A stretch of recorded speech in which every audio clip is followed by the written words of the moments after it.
नमस्कार दोस्तों, आज जिस टॉपिक को लेकर मैं आप लोगों के सामने आया हूं उसका नाम है कालसर्प दोष। वैसे तो कालसर्प दोष को समझना बहुत ही सिंपल और बहुत एक बार साधारण तरीके से पढ़ भी ले तो इंसान कालसर्प दोष को देखना बड़ी आसानी से सीख जाता है। लेकिन उसमें एक कन्फ्यूज़न है जो मैंने बहुत लोगों की कुंडलियों में देखा है।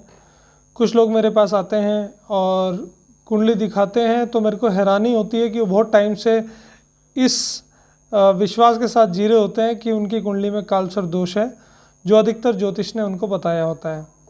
जबकि वो एक इस तरह की स्थिति होती है जिसमें देखने से कालसर्प दोष जैसा महसूस होता है, लेकिन असल में कालसर्प दोष उस कुंडली में नहीं होता। वह स्थिति कब उत्पन्न होती है वह मैं आपको अभी कुंडली के माध्यम से बताऊंगा। आप सामने बोर्ड पे देख सकते हैं, मैंने वर्ष लगन की कुंडली बनाई है।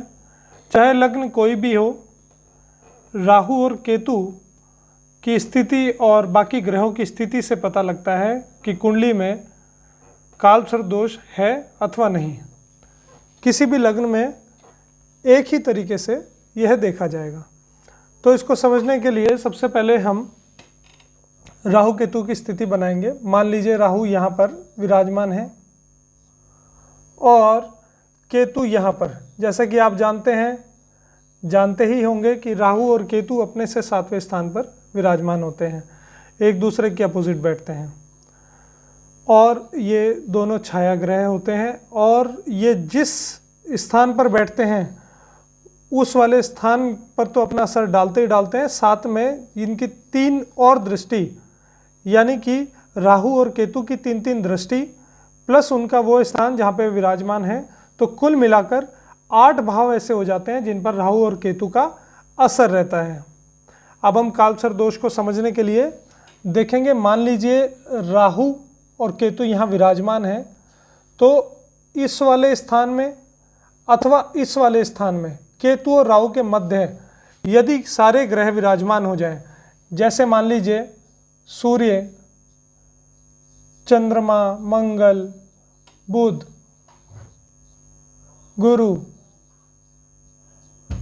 और शुक्र, शनि, किसी भी तरीके से यदि सारे ग्रह राहु और केतु के मध्यस्थ आ जाएं, मतलब केतु से आगे और राहु से पीछे। इसी तरह यदि यहाँ केतु है और यहाँ राहु है तो भी राहु से आगे और केतु से पीछे। ऐसी स्थिति में जब सारे ग्रह राहु और केतु के मध्यस्थ आ जाते हैं, उस स्थिति को हम बोलते हैं कालसर्प दोष।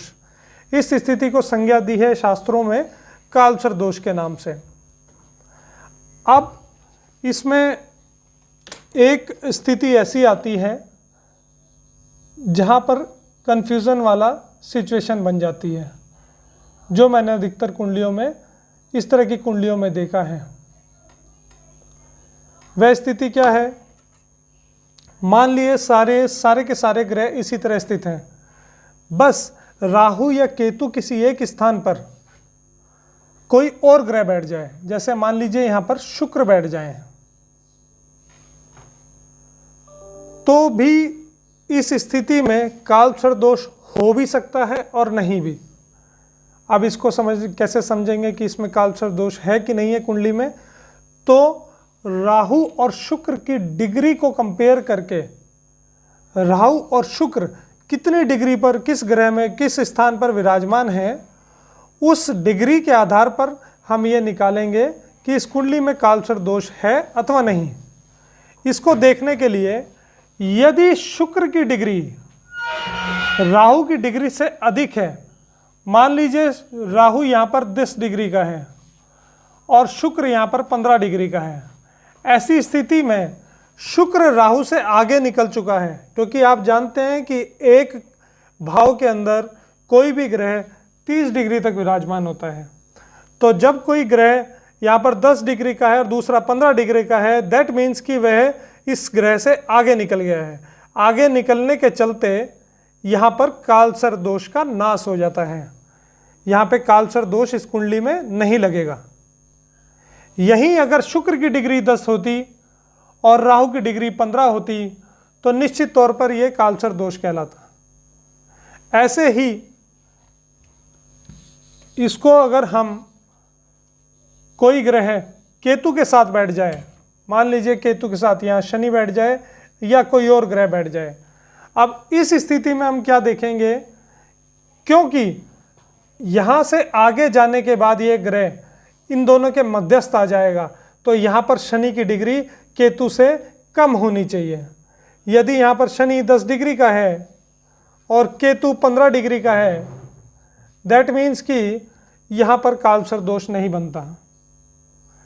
पर यदि शनि केतु से आगे निकल जाता है और केतु शनि से पहले रहता है, तो निश्चित तौर पर इस कुंडली में कालसर्प दोष होगा। उम्मीद करता हूँ कि कालसर्प दोष का कॉन्सेप्ट अब आप लोगों को अच्छे से क्लियर हो गया होगा। जो कई बार कन्फ्यूज़न हो जाता है किसी कुंडली में, वह कन्फ्यूज़न भी अब आपको नहीं होगा। कोशिश करूँगा कि आने वाले समय में कुछ इस तरह के टॉपिक छांट पाऊँ जहाँ पर कुंडली अध्ययन करते हुए छोटा मोटा कन्फ्यूज़न हो जाता है, और फिर आपको मेरी वह वीडियो उस चीज़ में सहयोग करे कि आपका कन्फ्यूज़न दूर हो जाए। साथ ही साथ कुछ इस तरह की वीडियोस भी मैं बीच बीच में लाता रहूँगा, जिसमें कुछ एक्साइटिंग फैक्ट्स होंगे जो आम आदमी की नॉलेज में नहीं होते, जिससे आप लोगों का इंटरेस्ट बना रहेगा। कुछ इंटरेस्टिंग फैक्ट्स के साथ मैं अवश्य ही आऊँगा। धन्यवाद।